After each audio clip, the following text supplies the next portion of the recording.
Hello, United, and welcome to week 5 of remote learning. It is Tuesday, the 12th of May. It is 2:30 in the afternoon, and we find ourselves at the beginning of another week of remote learning. So, just as by way as a quick recap of humanities and setting you up for the week to come, let's find ourselves in the Industrial Revolution in history. Over the last couple of terms, we've learned that the Industrial Revolution was a revolution that occurred between the years 1750 and 1918. Of course, there's no real starting date or event. It's just roughly 1750, but we do know that it comes to an end between the years 1914 and 1918 when the First World War takes place. That's the event that marks the end of the Industrial Revolution. We know as well that it is a revolution that takes place here in these tiny islands that are just sitting off the coast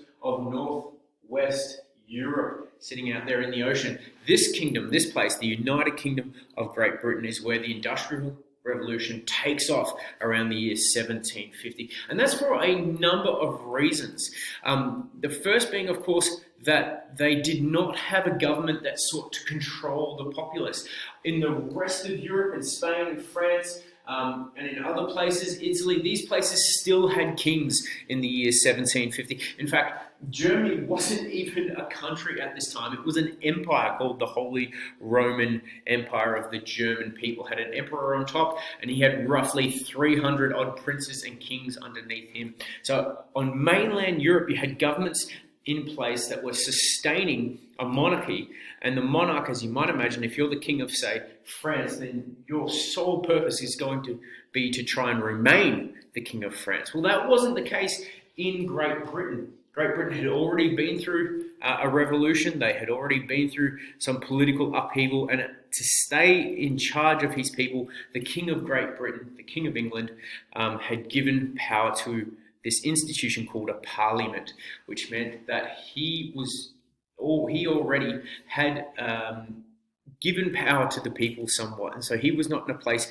to sort of try and control the people under him and maintain power. So the people of Britain had much more freedom than the people on mainland Europe. So they could be inventive, they could organise groups, they could carry on their lives with much less interference from the government. They also had this other really interesting substance in plentiful supply, and that was coal.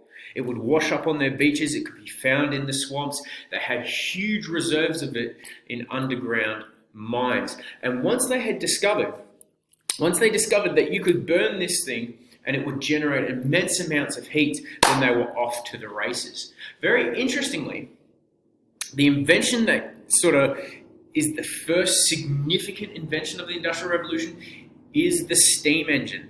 Now, the steam engine wasn't new. It wasn't a new machine. In fact, there were working steam engines in ancient Rome. We have records of the ancient Egyptians in the 1st century having a working steam engine. But the steam engine that was around in the time of the Romans, back in ancient Egypt, it was one that was fired by wood. And of course, in the Roman Empire, they had a very, very restrictive government system set in place where you had an emperor on top who interfered in the daily lives of the average person so that they could not organize themselves against the emperor. And they also had a third element which stopped the development of technology at the time, and that was slavery. It was far cheaper to farm farms and to mine mines with slaves than it was to use a steam engine. In Britain, if you wanted to increase output, you couldn't use slaves. And so the only way that you could solve problems on a farm or you could produce more in a factory was to innovate, to create new technologies, and then to use those technologies to fix your problems or to increase your output. And that is exactly what happened. The steam engine that invented by Thomas Newcomen, that was first used to pump water out of mines to gain access to more materials, also meant that there were more things coming out of the ground. These things coming out of the ground, like coal, needed better ways to transport them from the mine pit to the town or the city where it would be worked on to turn into industrial goods. That meant that you needed things like steel, and you needed things like transport, which led to the train, which led to train lines. And in order to build those things, you needed metal. In order to make metals, you needed to generate hotter furnaces. In order to generate hotter furnaces, you needed more coal. In order to get at more coal, you needed bigger and more powerful pumps to get the water out of the coals so that you could access out of the mine, so you could access more coal. And the more coal you had, the better transport you needed. And in this way, the Industrial Revolution just began to feed itself, as access to resources meant that you needed more access to more resources. And then the steam engine was taken out of pumps and put into steam trains, and out of steam trains it was put into factories, and it was turned into spinners to produce more clothing, and off to the races we went. All of this, of course, producing huge amounts of profit for the people who own the businesses and who own the factories that used the new technologies. But what about the average person? What about your average worker in 1750 in Great Britain? Well, the Industrial Revolution had huge effects on the lifestyles and the lifeways of people living in Great Britain during the Industrial Revolution. While times were getting better and better and better for this brand new class of people called capitalists and entrepreneurs, this emerging middle class, things did not get better for the average person on the street. Did not get better in many ways. Britain transformed from an agricultural nation, that is a nation where people spent most of their days farming the land and generating food in that way. Well, those people increasingly moved into the cities. Many of the inventions of the Industrial Revolution were in things like health and medicine, which meant that people were living longer and there were more people. Well, there may have been more people, that there weren't always more jobs in farming. And so these excess people flooded into the cities looking for work in these brand new factories. Those who did get work in these factories were not working in safe environments. These factories were all about generating profit. They were all about pumping out as much produce as possible. And so machines were unguarded, factories were often poorly ventilated, they did not have adequate light, and there were no health and safety boundaries in place. And so people got hurt, they got injured, and they died on the job, all from wages which we would consider below living standard. That is, you were not getting paid enough to, in many cases, cover the costs of basic living. So why work in these places? Well, it's the only option you had. If you moved into the cities and you did not have a job, you had to live on the streets, and things were not good for you. You'd have to sleep out in the cold, you probably didn't have access to food, and people were quite happy to leave you to die in the streets. People starved to the death on the streets of industrial Britain. And so you went after a job. But because your jobs didn't pay enough, people solved that problem by simply having huge families, because children could get jobs in these times. So you needed more kids so that more people in your family could be employed, so that you could make enough money to meet the basic costs of life at this time. It was cold and it was dank and it was hard work being a common average worker during the age of the Industrial Revolution. Tough times indeed.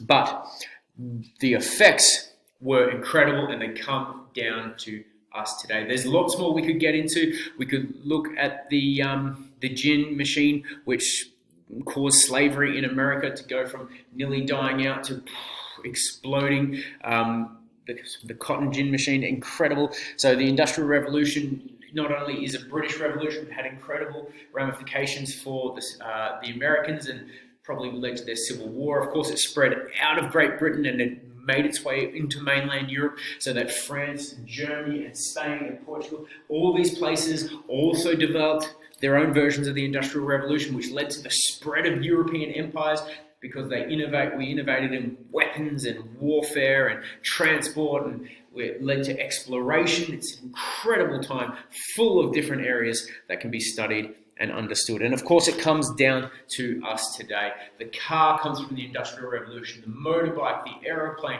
the telephone comes from the Industrial Revolution. Modern robotics led to the invention of the computer. Modern medicine, surgical techniques were pioneered. And mind you, they were pioneered in ancient Egypt as well. But modern medicine comes from the Industrial Revolution. Food harvesting, all of these things we live with today, textiles and clothing, all of it comes out of this incredibly inventive period in human history when people began to solve problems freely using innovative techniques and looking to technology, such that today many people think there's a strong worldview today that follows this line that there is no problems that human beings face that we cannot solve with our own ingenuity, making use of technology. That modern mindset comes from the Industrial Revolution.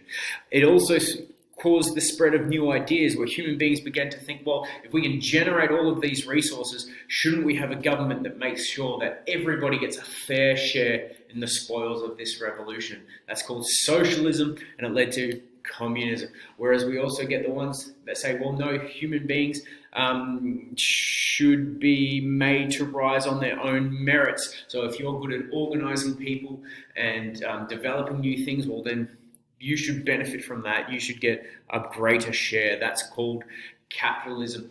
These ideas began to form and be written down and to spread and are still in discussion and dialogue today.